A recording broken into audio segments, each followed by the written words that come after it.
Hello, my name's Mel, welcome to my world, and for those of you that are new to my channel, it's all about self-built camper vans and camper van related stuff. So if that's something that interests you, then please do consider subscribing to my channel. Now today's Wednesday, so this is Waffle on a Wednesday, where I answer your questions to the best of my ability. Now this week I've been not inundated, but a regular question has come up quite often, and for some strange reason, it must be something in the water, I guess, I don't know, but a lot of people have been asking me, what do you do for a living? Well, my main profession is a truck driver, until I started making YouTube videos, and I haven't done any truck driving for quite a while because I've been relying heavily on my YouTube ad revenue, which is what I kind of push the members and stuff, and I try and push my Amazon storefront because this is my only form of earning money basically. So for now, for the time being, this is what I do for a living. I make YouTube videos, so please do carry on watching, and I thank every one of you that subscribe to my channel. It does make a huge difference, and it keeps me off the road which can't be a bad thing. Right, now, because I've mentioned this before in the past that I'm a truck driver, some people picked up on this when I did my Jackery review, because they were saying that maybe because I'm a truck driver, my coffee pot is 24 volts, and that's why the Poweroak couldn't power it, because it's 24 volts. But it made me kind of think, I never really thought about it before, but it is actually 12 volts, I can assure you. And for those of you that are sceptical, I'll give you an extreme close-up of the label. There you go, 12 volts, 180 watts. 180 watts this little thing pulls. No wonder the Poweroak struggled. And another thing people said to me was, maybe the Poweroak wasn't charged up properly. It was only at 87%. I actually thought it was fully charged. So, just to prove a point, and I haven't tried this yet, I may point out, I'm going to switch this on. So there we go, it's 100% charged and the DC outlet is switched on. So let's try and see now if this works. I'll just put some water. I'm not going to make coffee because it's quite late in the evening, and we don't drink coffee this time of day. So I'm just going to quickly put a little bit of water in there, because I don't want to blow it up after all. Make sure it's switched off before I plug it in. So now my Jackery's charged up to the hilt, 100% charged. Let me just bring it down here, and I've not tried this yet, I want to point out. Right, display on. Let's see if it works now. No, straight away it's come up with error 27, so definitely the Poweroak will not power this. Okay, but here's the thing, something I noticed this week. I'll say this week, it was actually yesterday. Right, now although the Poweroak won't run my coffee machine, I'll just get the Jackery again actually before we go into this. Right, something I want to show you, bear with me because it's down in here.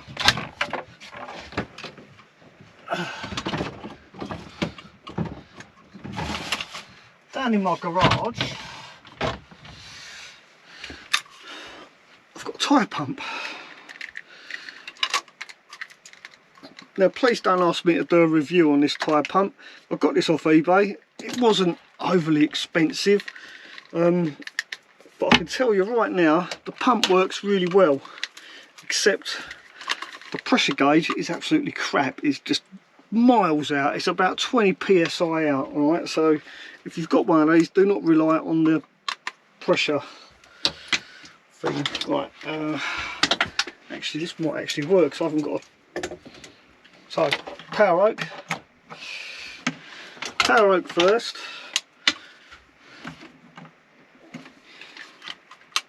Oh, bugger, it's not going to work. What's that? Oh, still error.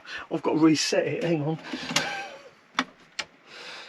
Let's reset that. Right. And to reset this, you simply turn it off and on again. There we go. Right, Poweroak.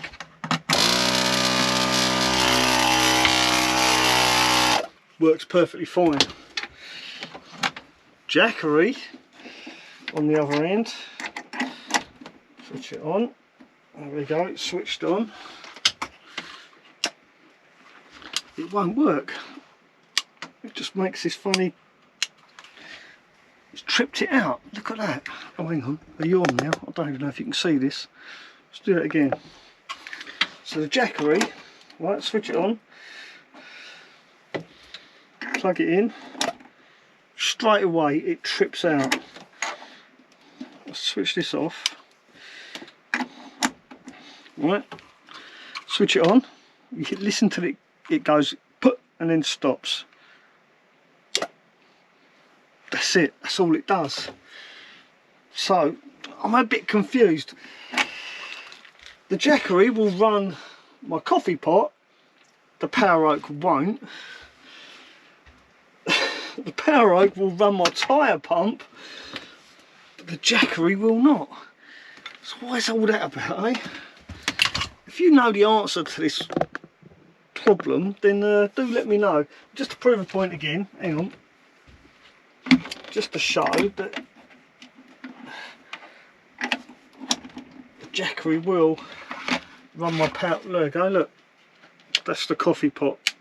Jackery's running that. So why is it the Jackery can run my coffee pot, the Poweroak can't, but the Poweroak can run my tyre pump, but the Jackery can't? I really don't know. So there you go. So if you've brought yourself a Poweroak and you were disappointed that my coffee pot wouldn't work in my Poweroak, don't worry, because I think personally having a tyre pump work is way more important. Not that you'd really need it to run a tyre pump, because I guess you'd use your cigarette lighter in your van, wouldn't you? Yeah, but I just wanted to share that because yeah, I find that very strange. Very strange indeed. Let's turn this off. There you go. Turn that off. I think this definitely deserves a little bit more research, and I will do a bit more research into this. I will get back to you and let you know my findings. They're so different. I mean, they are so different. One does one thing, one doesn't. Bit of a mystery there. Right, let's get on and answer some questions other than what I do for a living. I've got some questions here. Hiking and Biking Scotland says, nice job Mel, thank you. Tell me, do you get any wind, howling or whistling like with some roof racks? Martin, well Martin, there's so much going on in the back here, there's so much stuff rattling and clattering around that if I did get any whistling from my roof rack, I wouldn't really notice it. Driving a camper van, you know, from experience, is never a quiet experience. There's always something banging around in the back, so no, I wouldn't notice if my roof rack was whistling. But then also my ceiling is completely insulated and that kind of deadens any sound anyway, so I'm going to have to say no to that. I don't get any whistling, and if I did I wouldn't notice it. Thanks for the question, good question, thank you. Now here's a question that does come up quite often, and that's about my MOT. Did my seat affect my MOT? Because I cut my passenger seat in half to make my van a walk through. And this is Nick Apple brought this up, who's the latest person to bring it up, and he says, have I been for an MOT yet? Your chopped up double seat have any issues? I chopped mine and MOT time is coming up soon. Cheers. Well Nick, I'll tell you what you got to do. You got to tell the DVLA. It's very important. I've said this before. If you change the seating capacity of your van, you need to inform the DVLA. And that way, if an MOT inspector says, hang about, you've cut your seating off, you just show them your logbook and say, look, yeah, I've changed it all. It's all legit. It's a two-seater. Remove the seat belt as well, and you shouldn't have any issues. So yeah, you should be okay, mate. Don't worry about it. As long as you tell the DVLA. Justin Smith, real quick question. Mel, where'd you get your uni strap from? Amazon, of course. Link in the description. And another Unistrut related question, and this comes from Scooby D. Thanks Mel, can you tell me how long a piece of Unistrut you use, and was the van a medium wheelbase or a long wheelbase? Well, Rebecca's van is a medium wheelbase, as is mine, and Unistrut, the longest length I can find is 3 metres, and 3 metre Unistrut fits absolutely perfect on a medium wheelbase Sprinter. So yeah, medium wheelbase Sprinter, 3 metres of Unistrut, and you need 3 pieces.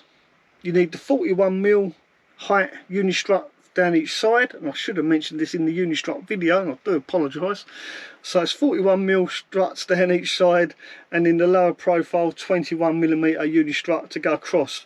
And if you get 2 3-metre lengths of 41mm, 1 3-metre length of 21mm, you'll have plenty to make a roof rack.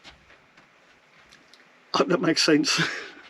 But if that all sounds too complicated, don't worry, because I've put a link in the description of this video to my Amazon storefront. And if you click on that, it will take you to a section there, and in that section you'll find a little piece about the Unistrut that I used to build Rebecca's roof rack.